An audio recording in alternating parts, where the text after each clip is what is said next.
It's been a long, cold, snowy winter, with frigid temperatures and one snowstorm after another.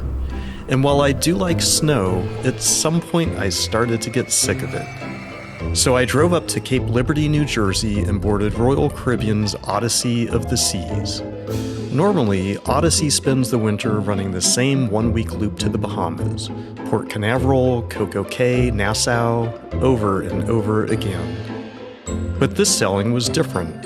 It was a 14-night itinerary, with 4 days at sea followed by 7 southern Caribbean islands in a row, something Royal Caribbean rarely offers.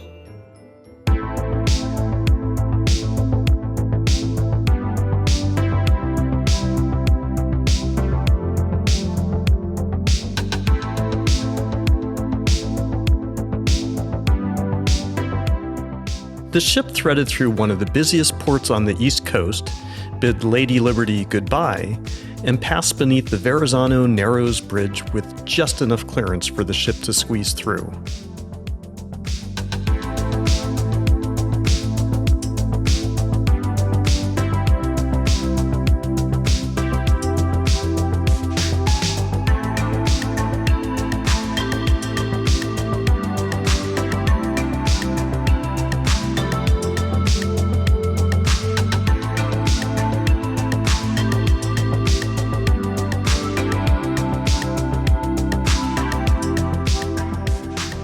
And then, for the next 3 days, nothing but open ocean. The seas were angry, my friends, with 15-foot waves and strong winds, but it didn't seem to bother anyone. Most of the passengers were seasoned cruisers, a bit older and clearly used to this kind of motion in the ocean.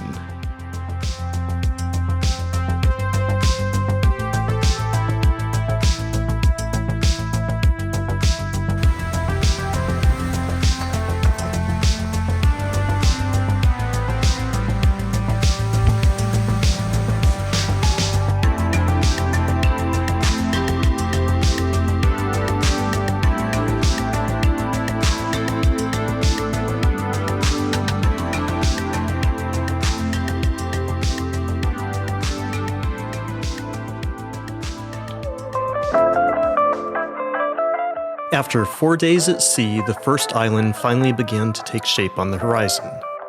At first, it was just a faint outline, easy to miss, and then slowly St. Martin emerged. After days of nothing but open water, it felt good to see solid land again. St. Martin is one of the most unusual islands in the Caribbean, split between a Dutch side and a French side. Despite the border, people move freely across the island, and that mix of cultures gives it a different feel from many neighboring islands.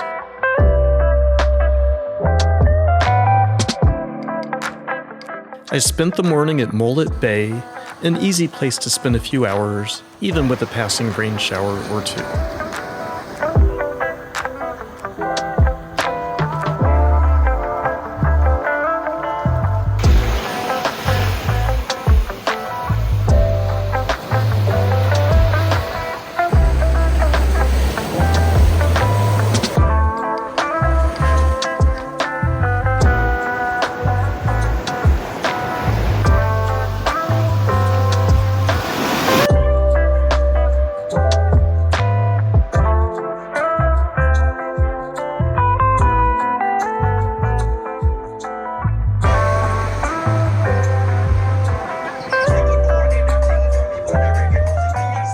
Then it was time to head back to the ship as it prepared to sail away to its next destination.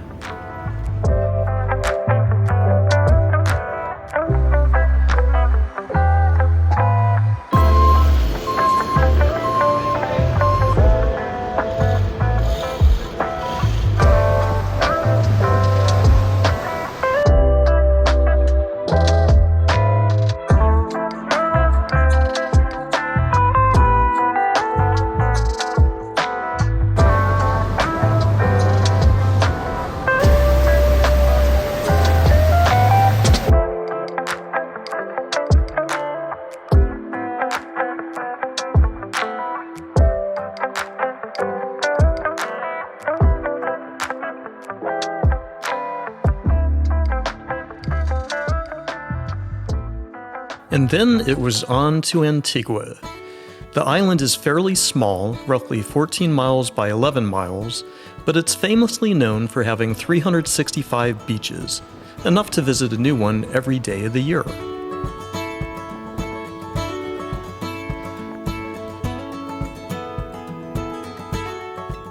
It was a major British naval base during the Age of Sail, thanks to its well-protected harbors and its position along the trade wind routes.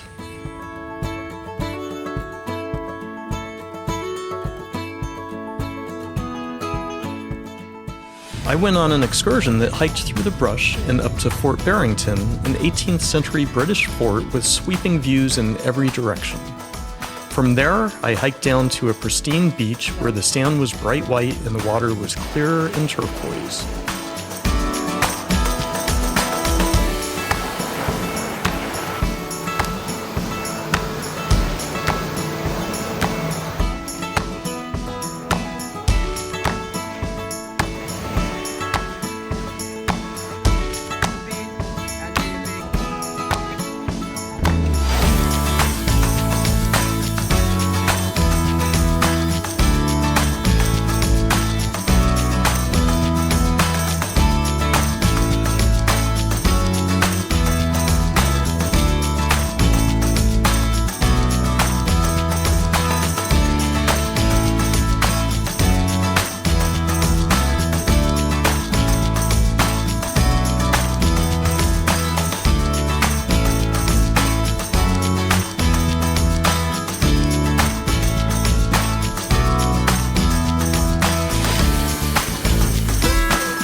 The next stop was Martinique, which felt like a slice of France in the middle of the Caribbean. French is spoken everywhere, and when you buy a pastry at an authentic French bakery, you pay in euros.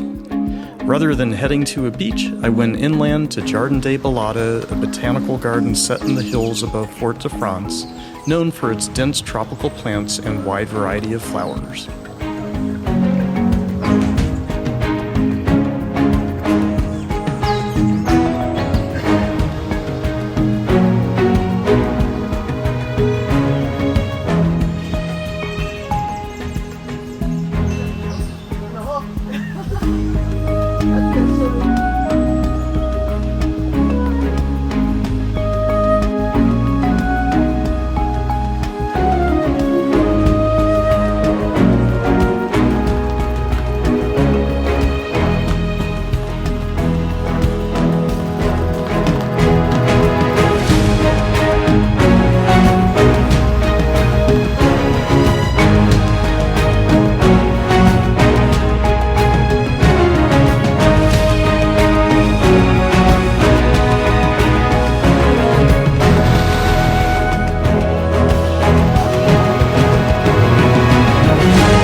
Next up was Barbados.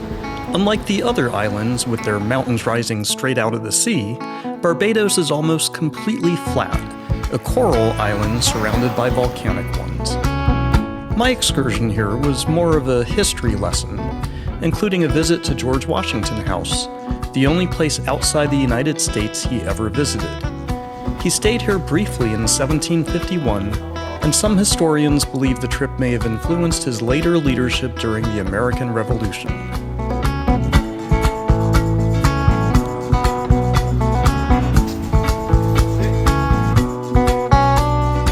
The Beneath the George Washington House are the Garrison Tunnels, built in part to improve drainage and reduce mosquitoes, helping limit the spread of disease.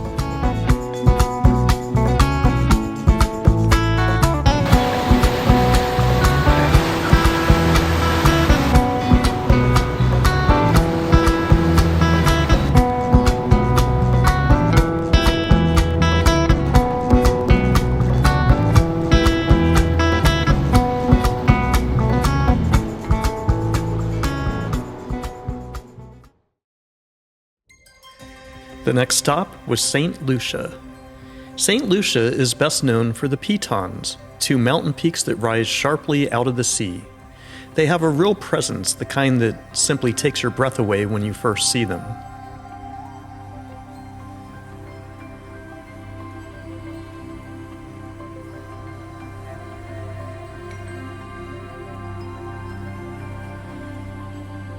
St. Lucia changed hands between the French and British over a dozen times before gaining independence in 1979.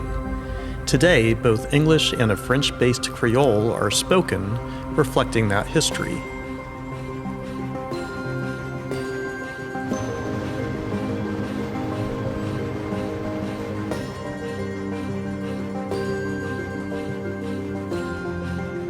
Lucerne will become a treasure to our beautiful island.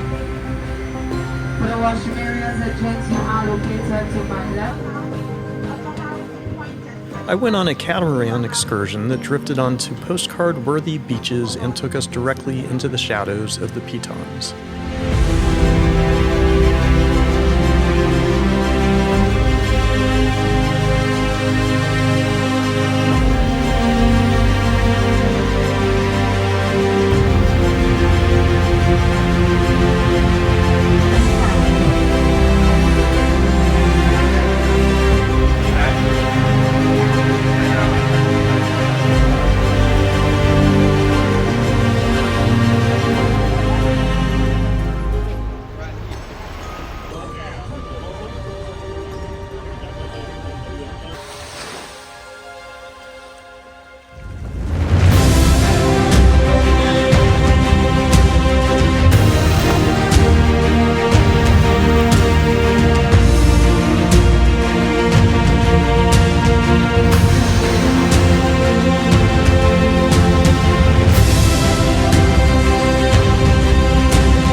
I woke up the next morning to a beautiful sunrise as we drifted into St. Kitts.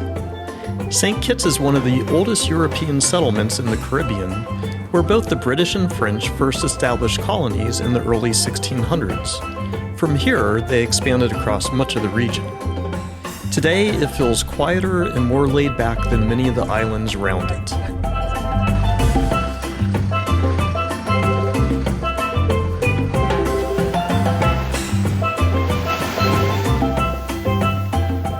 I spent the day enjoying a classic Caribbean beach with calm water and a relaxed pace that made it easy to lose track of time.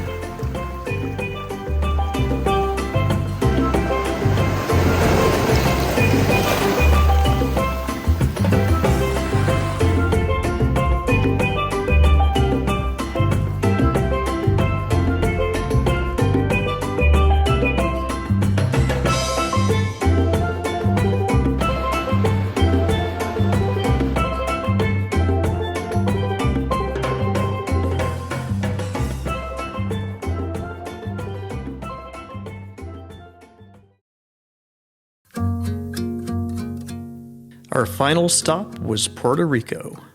San Juan is one of the oldest cities in the Americas, with roots going back over 500 years. Massive stone fortresses still guard the harbor, built to protect Spanish ships as they moved between the New World and Europe.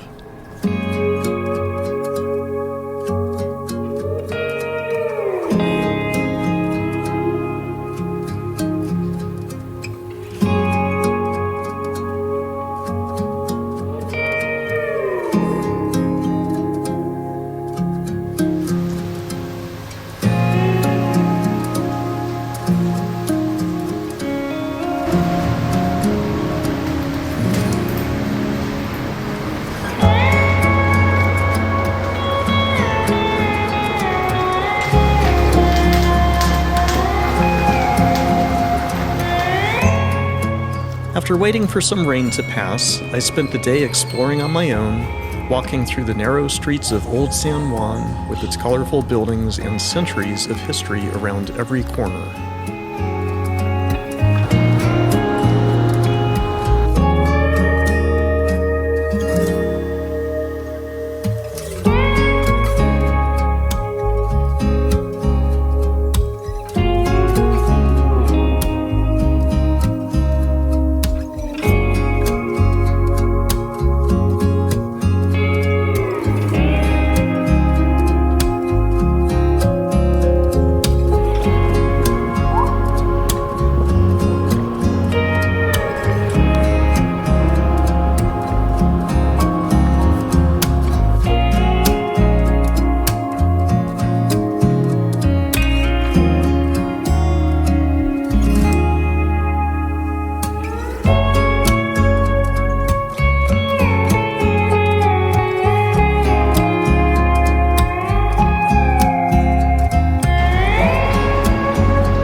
With each day closer to home, the temperature dropped a little more and shorts slowly gave way to sweatshirts.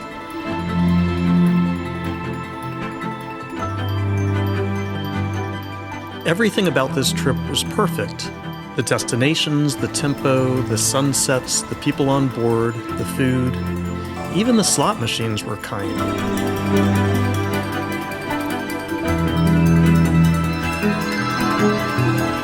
But all good things come to an end.